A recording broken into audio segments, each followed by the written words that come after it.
What's going on, guys? It's Young Wealth. Now, as you can see by the title, it's no, seriously, what the hell is happening and what the hell is wrong with QNT? Now, we're going to break down all of that in today's video. I'm going to give you my theory on what I think is actually going on with QNT. Now, before we do that, if we just actually go on a weekly, we can see we're down 1.8%. So we're basically consolidating on the monthly, right? We're down 10%, not looking too good on the monthly. On the yearly, we're not looking too good either because we have broke below the support of $85, which was broken a long time ago. And on the yearly, on the max, it's like, bro, we are very far away from all-time highs. Now, you're asking what the hell is going on with QNC. Now, you guys must understand, right? QNC is always active behind the scenes. They are doing a lot of things for the project. They're making a lot of big business moves for the project and in the future of this token being utilized in the real world, right? Now, one thing I'll tell you guys about tokens that are going to be here for the long haul, they will be worth tens of 20s of 30s x's more than what they are worth today, right? But you got to understand, when the government already knows about a coin, they do everything they can to suppress it. The same thing they do with Bitcoin. If Bitcoin was not manipulated or suppressed, it will already be at 100k. It'll probably be at 250k to $500,000. I'm just being honest. If all these coins that can serve real world purposes and actually be here for a very long time and actually improve the economy were not manipulated, QNC would possibly already be at 1,000. But because a lot of these coins, they are manipulated. And why are they manipulated? They are manipulated because the government wants to keep the coin as unattractive as possible up until they've accumulated majority of the coins in circulation.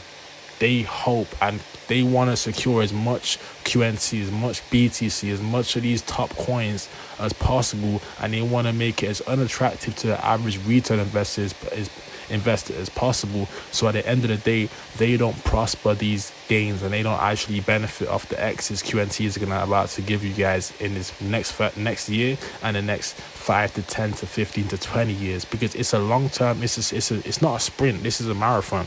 And that's what people have to understand. This is not a sprint, it's a marathon. If we just go over here, right, we can see source Quant. Quant, R3 and banking giants paved the way for tokenized payments in the UK. We are pleased to highlight that recent publication of UK's finance report on the UK Regulated Liability Network, RLN project. This report encapsulates the experimentation phase conducted in collaboration with key industry players including Barclays, CITI, HSBC, Lloyds Banking Group, MasterCard, NatWest, Nationwide, Santander Chartered, Virgin Money, and Visa. This innovative financial market infrastructure. Do you understand how much links QNC has, how much connections it has? I use Lloyds Bank. I use NatWest. I have a Barclays. I have a Visa. At the end of the day, this is huge because it's going to be utilized and actually infiltrate into our everyday life without us even knowing it. Driving growth in digital asset markets. Source: Quant founder, right, CEO Gilbert Verdin had recently had an in-depth conversation with Dominic Husband, the founder of Future of Finance. Okay, they delved into opportunities, challenges, threats related to accelerating institutional adoption of digital assets. There are many factors encouraging, shaping, and in some cases preventing the emergence of large-scale global digital, okay? Making CBDCs work for offline payments. Quant, in this article, we explore some of the key challenges associated with offline payments, why they must be an integral part of any central bank digital currency, on how to ensure that while offline they are secured, resilient enough to protect against cyber threats and other financial crime. What are they? Okay, you have to understand, like, I'm not going to read this entire article to you guys. You can read it. I'm going to leave the link in the description. But what I want, that was the right time because now they're talking about subscribe. But what I would say, right, is it's important you understand that when it comes to cyber attacks, like, Quant is very secure. When it comes to cyber attacks, a lot of these cryptocurrencies that are really focused on technology, they are very secure. So, like, compared to the banks, a bank is very vulnerable. A bank is very vulnerable. You have to understand that As you can see over here, QNT, Quant, Innovate Finance Global Summit took place last weekend in London, and central bank digital currencies were at the heart of the dialogue. Government, ministers, central bankers, and commercial bank representatives all agreed is now the question of how, not whether, to implement CBDCs in keynote address at Innovative Finance Global. You have to understand, guys, that things like this, it's a once in a lifetime opportunity that the government do not want you to capitalize on. Right now, you can buy 10 Quant for $650. In a few years' time, that same Quant will be worth $20,000. In a year's time, it possibly be worth $10,000.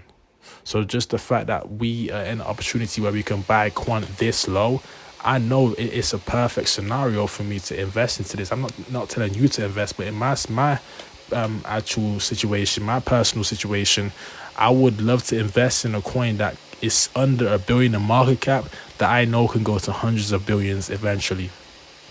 That's what I'm focused on. Like, Quant is, as I said, if you go back up to the actual page, QNT, where is it? QNT is actually partnered with a lot of UK banks, okay? It's partnered with many UK banks such as Barclays, CITI, HSBC, Lloyds Banking Group, MasterCard, NatWest, Nationwide, Santander. Like, they're playing with a lot of the big players. And if the big players are playing, they want to be the ones capitalizing. So there's a lot of selling going on because of manipulation, if you ask me. That's all I have for it. Like, I feel like they suppress the price of QNC, so people that are average do not want to buy it, and they call it trash instead of actually doing the research on what they are doing. Like, QNC is going to be huge regardless of how long it takes, and I'll be ready for it. I'm just being honest with you guys. I'll be more than ready for it, and I'll be delighted to press that sell button and take 50% profits when it goes to $5,000. I'll be delighted to take my trip to the Bahamas, taking profits on QNC and making a yield off the ROI that it does in growth, because of its utility being actually used and involved with the actual economy and the economic infrastructure. So I cannot wait for these times where QNC is actually above $5,000. I cannot wait, because I'll be accumulating a lot more until then. So with that being said, if you guys enjoyed the video and it kind of opened your eyes to what's going on with QNC, now you know, right? I feel like a lot of people, they are not attracted to QNT because it's not pumping, so they are selling it, giving up on QNT. But me personally, I'm not going to give up on QNT. I'm going to continue to hold until the time is right to sell. So with that being said, it was actually Young Wealth. If you guys enjoyed the video, smash the like button, hit the subscribe button. I'll be back with more content real soon. And if you support me and want to support me further, join the Patreon, link in the description over there. You'll be invited to a group chat where we talk about crypto 24/7. So with that being said, it was Young Wealth, and I'm signing out. Peace.